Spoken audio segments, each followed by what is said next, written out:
blue collar guy from the 50s that loved his wife and his family dearly, and had this great balance of charm and lightness and humor, and then goes into protective mode that would stop at nothing to defend his wife and his family.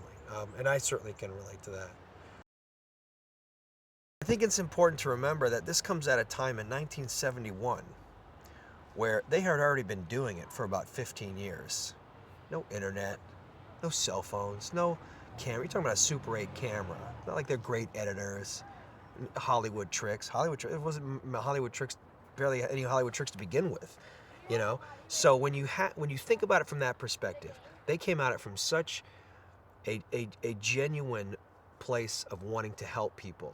So any of that opinion of, and of course there's a backlash, but of, oh, this stuff is a hoax, that comes years later. You're talking about a time where nobody knew anything about this stuff. They could only come at it from a pure point of view.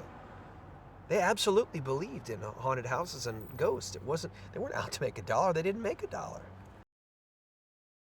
She's very sweet, and she welcomed us into her home, so I certainly don't need to go into all the specifics, but she's supremely helpful and open and wanting to talk about us, and especially someone that's playing her soulmate, and that was important for me to want to it wasn't so much even about the physicality or anything of Ed, because he looked completely different than I do, but what his spirit was like, what he was like, how they worked together, and she was very open in talking about it. Vera's awesome. We've wanted to do something together for quite a while. She's a good friend of my wife, so I've known her socially and through her family,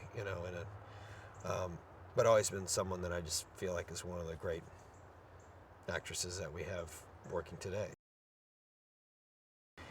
He knows, he always has this thing with horror movies, like he doesn't want any false scares. He first of all, he loves the genre.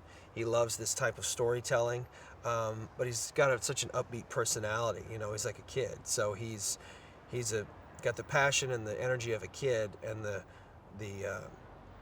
focus and skills of a well-seasoned pro.